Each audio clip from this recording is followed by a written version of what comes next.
Hello friends, welcome to Manoj Gupta Academy. Today we are going to start with class 10 geometry, lesson number 5 coordinate geometry. Practice at 5.1 का basic part हम लोग करने वाले हैं। सो दोस्तों, अभी तक आप लोगों ने इस चैनल को सब्सक्राइब नहीं किया तो please subscribe our channel, like कीजिए और अपने फ्रेंड्स के साथ शेयर कीजिए। तो दोस्तों यहाँ पे देखिए, हम लोग लेसन नंबर 5 कोऑर्डिनेट ज्योमेट्री करने वाले हैं। कोऑर्डिनेट ज्योमेट्री में हम लोग क्या सीखने वाले हैं? सबसे पहले हम लोग डिस्टेंस फॉर्मूला सीखेंगे, दूरी फॉर्मूला सीखेंगे, फिर सेक्शन फॉर्मूला सीखेंगे और स्लोप ऑफ लाइन सीखेंगे। सो यहाँ पे देखिए, लेट्स रिकॉल में क्या दिया गया है। We know how to find the distance between any two points on a number line. हम लोग ने क्लास 9 में देखा था कि जो नंबर लाइन है, नंबर लाइन के 2 पॉइंट्स के बिटवीन, मतलब उसके बीच के डिस्टेंस हम लोग किस तरीके से फाइंड करते थे। If coordinate of a point P, Q and R, P का पॉइंट क्या है -1, क्यू का है -5 एंड आर का है 4। देखो यहाँ पे 4, पी का है -1 और क्यू का है 5 respectively. Then find the length of segment P Q and Q R. हमने पी क्यू और क्यू आर का डिस्टेंस हम लोग ने 9th में इसका डिस्टेंस निकाला था। If x1 and x2 are the coordinate of the point A and B, तो हम लोग क्या देखते थे उसमें?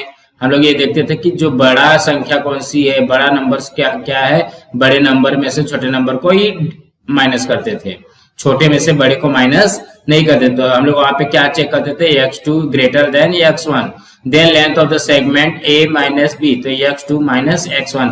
इस तरीके से हमारा फॉर्मूला बनता था। As shown in the figure, coordinate of the point p q r। यहाँ पे देखो p q r में p की वैल्यू -1, q की वैल्यू -5 और r की वैल्यू 4 दिया गया है। p q और r -1 -5 और 4 ये दिया गया है, ठीक है हमको। अब यहाँ पे हम ध्यान देते हैं, अगर हमको डिस्टेंस पी क्यू निकालना रहेगा तो पी क्यू में क्या करते थे हम लोग कि पी ये है एंड क्यू ये है, ठीक है। तो पी क्यू ये है, तो अब हम लोग यहाँ पे -1 ग्रेटर है कि -5 ग्रेटर है? तो -1 ग्रेटर है, -1 बड़ा है, तो -1 बड़े में से छोटे को माइनस कर दिया, तो इसको माइनस करेंगे तो ये क्या हो जाएगा? -1 -5, तो ये हो जाएगा -1 + 5। -1 + 5 क्या होता है? 4 होता है। यहाँ पे देखो, ये डिस्टेंस ऑफ पी क्यू आ गया 4। अब उसी तरीके से क्यू आर का भी निकालना है, तो 4 -5 ये हो जाएगा 9। Using this same concept we can find the distance between 2 points on the same axis in X Y plane. अभी तक हम लोग ने 9th में इस तरीके से निकाला, लेकिन अब हम लोग यहाँ पे डिस्टेंस का एक दूसरा फॉर्मूला देखने वाले हैं, और वो फॉर्मूला किससे होगा? x एंड y प्लेन पे होगा। जो हमारा ये x प्लेन है और ये y प्लेन है, x प्लेन ये हो गया और y प्लेन ये हो गया। अभी इसके बीच का अगर हमको डिस्टेंस निकालना रहेगा तो वो किस तरीके से निकालेंगे हम यहाँ पे देख। Let's learn. अभी हम लोग x और y वाला देखेंगे। To find distance between any two point on an axis. अगर किसी भी एक्सिस पे अगर कोई भी 2 पॉइंट है, वो अब हम किस तरीके से उसके बीच के डिस्टेंस फाइंड करेंगे। 2 points on an axis are like 2 points on the number line, not the point on an axis we have coordinate such as 2 0 -5/2 0 and 8 0। ये कौन से एक्सिस पे रहेगा? x एक्सिस पे रहेगा। और y एक्सिस पे क्या रहेगा? देखो, x एक्सिस पे जो रहेगा तो वहां पे y की वैल्यू क्या हो जाएगी? 0 हो जाएगी। x एक्सिस पे ध्यान देना, x एक्सिस पे जो भी वैल्यू रहेगी वो क्या हो जाएगी? y की वैल्यू 0 हो जाएगी। अगर y एक्सिस पे रहेगा तो यहाँ पे x की वैल्यू 0 आएगी। 0 1 0 17/2 0 -3। Part of the x-axis which shows negative coordinate of o x-axis and part of the y-axis which is a show negative chord of o y-. To find distance between 2 points on x-axis. देखो यहाँ पे ये first point है, ये second point है। तो यहाँ पे देखोगे x पॉइंट का यही है, y का 0 हो जाएगा और यहाँ पे भी y का 0 हो जाएगा, ठीक है। x पॉइंट पे क्या रहेगा? x की वैल्यू तो रहेगी और यहाँ पे y की वैल्यू क्या हो जाएगी? 0 हो जाएगी।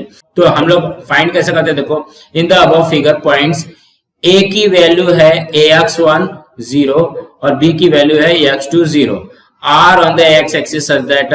तो हमको यहाँ पे देखो, अगर हम लोग ध्यान से देखते हैं तो यहाँ पे x1 यहाँ पे है और x2 यहाँ पे है, इसका मतलब x2 हमारा बड़ा होगा। तो हम लोग क्या करेंगे? x2 - x1 ही फॉर्मूला निकालेंगे। ठीक है। हम इसको अभी y वाला भी लिख सकते हैं, लेकिन y वाला लिख करके कोई मतलब नहीं है, यहाँ पे 0 - 0 हो जाएगा। तो डिस्टेंस ऑफ ए बी क्या हो जाएगा, तो अगर सपोज अगर मैं इसको सॉल्व करता हूँ तो ये मेरे पास बनेगा x2 - x1, और ये 0 - 0 मीन्स कुछ नहीं, तो हम लोग डायरेक्टली इसको क्या लिख लेते हैं, x2 - x1।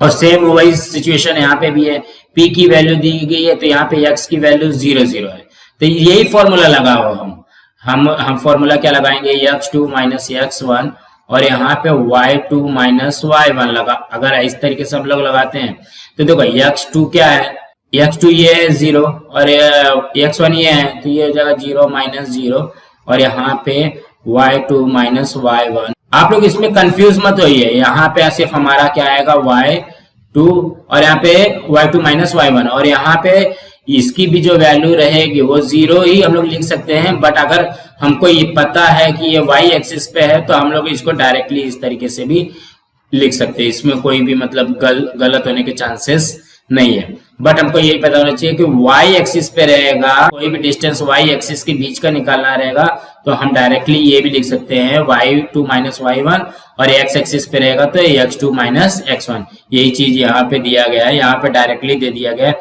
0 को यहाँ पे हटा दिया गया। अगर 0 हम नहीं भी लिखते तो भी चलता है और लिखेंगे तो भी चलेगा। अब सेकेंड फाइंड क्या करना है, to find distance between 2 points if the segment joining these points is a parallel to the any x axis xy plane। तो हमें देखो, अगर देखो यहाँ पे a पॉइंट है, यहाँ पे b पॉइंट है, ठीक है, ये x से भी ये क्या है, x का पैरेलल है।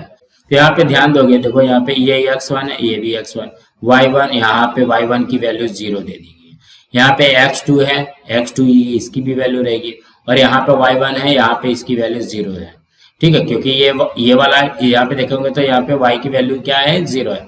In the figure segment A B is a parallel to the X axis. A B क्या है, ये वाला क्या है, ये एक्स एक्सिस के पैरेलल है और y coordinates of a point A and B are equal. और y का कोऑर्डिनेट जो है वो a और b का y का कोऑर्डिनेट क्या है, दोनों सेम है, दोनों क्या है, इक्वल है। Draw segment AL and segment BM perpendicular to X axis. AM और BM हमने परपेंडिकुलर कर दिया, लंब बना दिया, so that ABML is a rectangle. तो हमारा ABML मतलब ये जो पार्ट है ये हमारा क्या बन गया, ये रेक्टेंगल बन गया। So that AB equal to LM, AB जो है LM के इक्वल है, but LM equal to x2 - x1। तो यहाँ पे देखो LM ये जो है x एक्सिस पे है, तो x एक्सिस पे इसके पहले हमने पढ़ा है कि x2 - x1 होता है x एक्सिस वाला। तो ये देखो यहाँ पे ये किस एक्सिस पे है, x एक्सिस पे है, तो यहाँ पे x एक्सिस पे रहेगा LM। तो जब ये LM x एक्सिस पे रहेगा तो x2 - x1 बन जाएगा। तो डिस्टेंस ऑफ AB भी क्या बनेगा, क्योंकि अगर x2 - x1 बनेगा, कैसे बनेगा यहाँ पे देख लेते हैं इसको। तो अगर हम इसको माइनस करते हैं b और a का, अगर हम पुराने फॉर्मूला से देखते हैं तो हम लिखते क्या है, x2 - x1 और y2 - y1 इस तरीके से लिखा जाएगा। तो x2 क्या है, x2 की वैल्यू वही है, x1 की भी वैल्यू वही है और यहाँ पे देखा जाएगा तो y2 जो है, y2 की वैल्यू क्या दिया गया है, y1 दिया गया, क्योंकि ये सेम वैल्यू है। तो यहाँ पे हो जाएगा y1 - y1, तो ये कैंसिल होकर के 0 हो जाएगा। तो हमारे पास यही बचेगा x2 - x1। तो ये देखो distance of AB equal to x2 - x1। Same वही चीज दिया गया है। अब हमको यहाँ पे क्या दिया गया है, अब यहाँ पे हम ध्यान देते हैं तो यहाँ पे पहले वाले सम्स में, इसके जस्ट पहले वाले में देखा गया था कि वो x के पैरेलल था और यहाँ पे y का पैरेलल है। तो जब y का पैरेलल रहेगा तो देखो in the figure segment PQ is a parallel to the XY। अब यहाँ पे PQ जो है y के पैरेलल है, so that x coordinate of the point PQ are equal. इसके पहले वाले में क्या था, y कोऑर्डिनेट इक्वल था, इसमें क्या है, x कोऑर्डिनेट जो है तुम्हारा इक्वल दिया गया है। Draw segment PR and QS, PR और QS ड्रॉ करना है perpendicular to the y axis, so that PQSR is a rectangle. तो ये भी हमारा रेक्टेंगल बन जाएगा।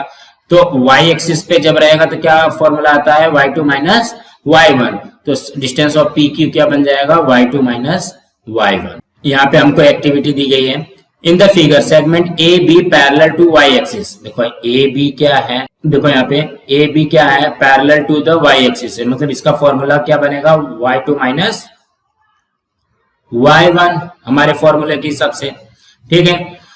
And C B parallel X axis, जैसे ये सी बी है, सी बी किसके पैरेलल है, एक्स एक्सिस के पैरेलल है, तो इसका फॉर्मूला सी बी का फॉर्मूला क्या बनेगा, x2 minus x1। Coordinate of the point A and C are given, A का पॉइंट दिया गया है और सी का पॉइंट दिया गया है। टू फाइंड ए सी, हमको क्या करना है, ए सी की वैल्यू फाइंड करनी है, ए सी की वैल्यू फाइंड करनी है। Fill in the boxes given below, यहाँ पे जो भी बॉक्स दिया गया है इसको तुमको फिल करना है। Triangle ABC is a right angle triangle, यहाँ पे ट्राइंगल एबीसी क्या दिया गया है हमको, राइट एंगल ट्राइंगल दिया गया है, मीन्स ये 90 डिग्री दी गई है। According to the Pythagoras theorem, Pythagoras theorem क्या बोलता है, A B square plus B C square equal to A C square बोलता है। We will find coordinate of the point B, हमको पहले क्या करना पड़ेगा, बी का ये कोऑर्डिनेट फाइंड करना पड़ेगा। बी का मतलब ये जो जैसे यहाँ पे 2 और 3 आया है, एक्स वाई की वैल्यू आई है, बी का एक्स वाई की वैल्यू दी नहीं गई है, उसके कोऑर्डिनेट नहीं दिए गए, नंबर नहीं दिए गए। To find the length A B and B C, हमको ए बी और बी सी का जब हमको लेंथ पता चल जाएगा तो हम लोग पाइथागोरस के थ्योरम से ए सी का निकाल सकते हैं। तो सी बी जो है पैरेलल है एक्स एक्सिस के, तो वाई कोऑर्डिनेट ऑफ बी 2 आएगा। बी ए कहाँ पे है, ये है, तो वाई एक्सिस के कोऑर्डिनेट, तो एक्स कोऑर्डिनेट ऑफ बी क्या आ जाएगा, ये भी 2 आ जाएगा, तो यार इसकी वैल्यू क्या आ जाएगी, 2 आ जाएगी। तो ए बी निकालना है, तो ए बी जो है किसके पैरेलल है, y के पैरेलल है, तो y2 माइनस y1 निकालना पड़ेगा। तो यहाँ पे देखो y2 ये है और ये y1 है, तो 3 माइनस 2 यहाँ पे आ गया 1। उसके बाद अभी BC निकालना पड़ेगा, यहाँ पे देखो BC, यहाँ पे BC है, ये x के पैरेलल है, तो x2 माइनस x1, तो ये क्या है, x2 है और ये x1 है, तो हो जाएगा 2 माइनस 2। देखो यहाँ पे ये x की वैल्यू है x2 माइनस x1, तो ये हो जाएगा 2 माइनस माइनस प्लस, तो ये हो जाएगा 2 plus 2 equal to 4, minus minus plus हो जाएगा 4 हो जाएगा। तो AC का स्क्वायर, अभी AB की वैल्यू आ गई हमारे पास, AB की वैल्यू कितनी दी गई है, 1 का स्क्वायर प्लस BC दिया गया है, BC कितनी है, 4 का स्क्वायर, तो ये हो जाएगा 1 का स्क्वायर 1 और 4 का स्क्वायर 16, तो ये हो जाएगा 17। तो ये देखो हमारा ये AC कितना आ गया, √17। तो यहाँ पे देखो ये B की वैल्यू जो है ये x एक्सिस पे ये है और y एक्सिस पे ये है, तो यहाँ पे आ जाएगा 2 हो जाएगा। सो अब हम लोग यहाँ पे देखते हैं डिस्टेंस फॉर्मूला किस तरीके से निकाल सकते हैं। इन द फिगर 5.7 A का पॉइंट दिया गया है, ठीक है, A का पॉइंट दिया गया है x1 y1 और B का पॉइंट दिया गया है x2 y2 are point of xy plane from the B drawn the perpendicular BP on the x axis. BP हमने परपेंडिकुलर किया है यहाँ पे x एक्सिस पे, तो यहाँ पे ध्यान दोगे तो AD हमारा क्या हो जाएगा, AD में कौन सा फॉर्मूला लगेगा, x2 माइनस x1, ठीक है, क्यों, क्योंकि ये x एक्सिस के पैरेलल है। Similarly from point A draw perpendicular AD on a segment BP, यहाँ से A से हम लोग D पे भी परपेंडिकुलर करते हैं। Segment BP is a parallel to the y axis, segment BP जो है वो क्या है, xy के पैरेलल है। So that the x coordinate of the point D is x2, जो x का पैरेलल है तो उसकी जो पॉइंट D की वैल्यू क्या हो जाएगी, x2 हो जाएगी। And the AD is a parallel on the x axis, AD जो है x एक्सिस के पैरेलल है। So that the y coordinate of the point D is y1, और D की वैल्यू जो क्या हो जाएगी, यहाँ पे y1 हो जाएगी क्योंकि ये इसके पैरेलल है, तो D की वैल्यू हो गई x2 y1। तो अभी हमको AD का फॉर्मूला निकालना है, AD की लेंथ निकालनी है, AD का डिस्टेंस निकालना है। तो AD का डिस्टेंस का देखो यहाँ पे अगर AD का डिस्टेंस देखते हो तो ये क्या है, x के पैरेलल है, तो इसका फॉर्मूला क्या बनेगा, x2 माइनस x1, वही बना है x2 माइनस x1, क्योंकि y1 माइनस y1 तो ये कैंसिल हो जाएगा। और जो BD है, BD क्या बनेगा, जो ये BD रहेगा तो BD भी क्या होगा, x2, ये क्या है, y के पैरेलल है, तो y का पैरेलल का फॉर्मूला क्या होता है, y2 माइनस y1, क्योंकि x2 सेम है, इसको ये अपने आप यहाँ से कैंसिल हो जाएगा, तो ये y2 माइनस y1, यही हमारा फॉर्मूला बनेगा। यहाँ पे देखो, in the right angle triangle, अगर राइट एंगल ट्राइंगल दिया गया है A B square equal to A D square plus B D का स्क्वायर, तो ये क्या बन जाएगा, x2 माइनस x1 का square plus y2 minus y1 का स्क्वायर, और इसको अंडर रूट में कर दिया तो मतलब AD हो गया। यही हमारा डिस्टेंस का फॉर्मूला होगा, और जब भी हमको डिस्टेंस निकालना रहेगा तो हम अब इसी फॉर्मूला से डिस्टेंस हम लोग फाइंड करने वाले हैं। This is known as the distance formula, A and B का फॉर्मूला। अब यहाँ पे देखोगे हम, तो देखो A से लेकर के B तक ये जो डिस्टेंस निकालना रहेगा वो, उसके लिए हम लोग कौन सा फॉर्मूला यूज करेंगे, अंडर रूट में x2 माइनस x1 का square plus y2 minus y1 का स्क्वायर। अभी यहाँ पे हमको हरदम याद रखना पड़ेगा कोऑर्डिनेट ऑफ द ओरिजिन 0 0 है, hence if the coordinates of the point P are x y then distance of OP, अगर हमको डिस्टेंस ऑफ OP निकालना रहेगा तो उसका फॉर्मूला क्या बनेगा, under root x square plus y square. और अगर हमको किसी दो पॉइंट का निकालना है, P एंड Q का निकालना है, ये ओरिजिन से था, ओरिजिन से निकालना रहेगा तो अंडर रूट में X square plus Y square रहेगा। अगर किसी दो पॉइंट का निकालना है तो वो हो जाएगा अंडर रूट में x2 माइनस x1 का square plus y2 minus y1 का स्क्वायर। हम लोग ये फॉर्मूला को हम लोग यूज करने वाले। सो दोस्तों, आज हम यहाँ पे अपना ये बेसिक पार्ट खत्म करते हैं। इसके बाद वाले पार्ट में हम लोग 5.1 करेंगे।